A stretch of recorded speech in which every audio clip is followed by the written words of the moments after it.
आप देख रहे हैं Ganesh Rathore YouTube channel. Please video start से एंडिंग तक पूरा वीडियो देखिए और लाइक शेयर एंड सब्सक्राइब करें। आप मेरे वीडियोस देखते रहे, मैं आपके लिए अच्छे अच्छे वीडियोस लाता रहूंगा।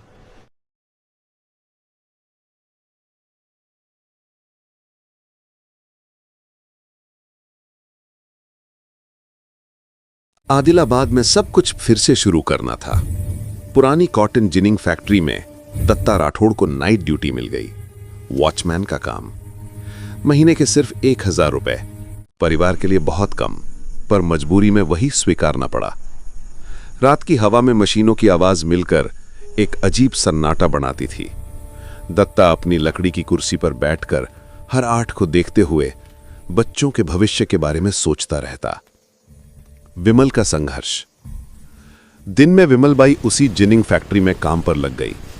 कॉटन को पैरों से गूंथना, भारी बोरे उठाना, धूल से भरी हवा, काम बहुत कठिन था। लेकिन सबसे बड़ी मुश्किल, गणेश जो भी छोटा था, हर वक्त मां से चिपका रहता। वो रोता चिल्लाता, मां के बिना रुकता नहीं था।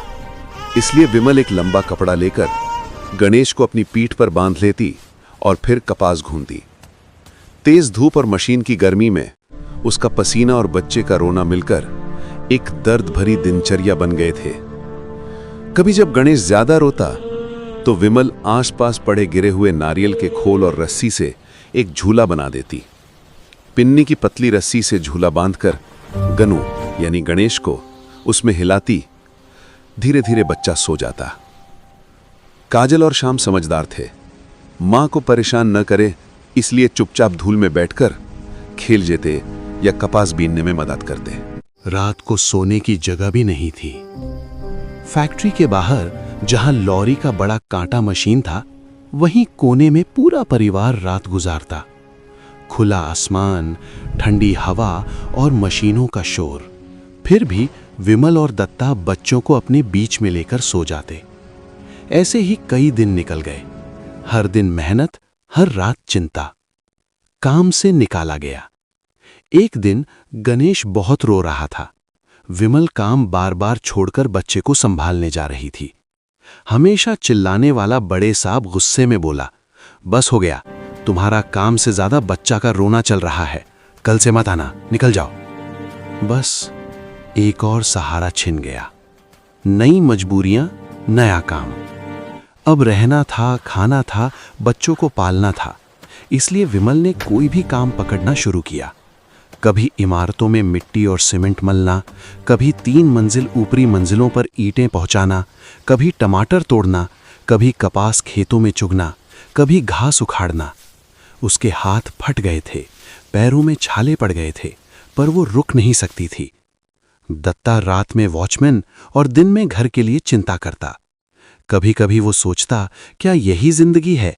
लेकिन बच्चों की मासूम मुस्कान उसे फिर लड़ने की ताकत देती। आखिर एक दिन दोनों ने फैसला किया कि अब ये फैक्ट्री उनकी जिंदगी नहीं सुधार सकती। वो वहां से निकलकर रामपुर नाम के छोटे से गांव में आए। एक छोटा सा किराए का मकान, जिसकी मिट्टी की दीवारें कभी भी गिर सकती थीं, लेकिन वही उनका नया ठिकाना बना। Slowly life took a small positive turn. Ganesh और काजल आंगनवाड़ी जाने लगे। श्याम ने मराठी मीडियम में वसराम ठंडा स्कूल में पढ़ना शुरू किया, क्योंकि उसे तेलुगु समझ नहीं आती थी। वहीं दत्ता राठौर ने घर के बाहर एक छोटी किराना दुकान शुरू कर दी। चीनी, तेल, माचिस, साबुन और बच्चों के बिस्कुट बेचकर कुछ कमाई होने लगी। 3-4 साल गुजर गए। बच्चे बड़े होते गए। गणेश 2nd क्लास, काजल 3rd क्लास में पढ़ने लगी। घर में थोड़ी रौनक आने लगी थी। 15 अगस्त, बच्चों का पहला बड़ा दिन। आज स्कूल में इंडिपेंडेंस डे था। पूरा गांव सजावट में लगा था। सुबह सुबह विमल ने अपने बच्चों को साफ सुथरी स्कूल यूनिफॉर्म पहनाई, उनकी नाक पर थोड़ा पाउडर लगाया, बालों में तेल लगाकर चोटी बनाई और उन्हें हंसते हुए स्कूल भेज दिया। काजल, गणेश तीनों परेड लाइन में खड़े थे, हाथ में छोटे छोटे तिरंगे। वहीं खड़ी विमल की आंखें भर आईं, क्योंकि इतने बरसों बाद पहली बार उसे लगा कि उसके बच्चों का भविष्य किसी बेहतर रास्ते की ओर बढ़ रहा है। दत्ता बस दूर से देख रहा था, लेकिन उसके चेहरे पर जो गर्व था वो सारे संघर्षों को छोटा कर देता था।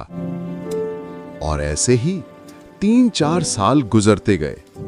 संघर्ष बहुत थे, परिवार टूटा था, रिश्ते टूटे थे, लेकिन दत्ता और विमल ने अपने बच्चों को थामे रखा और यही उनका सबसे बड़ा जीत थी।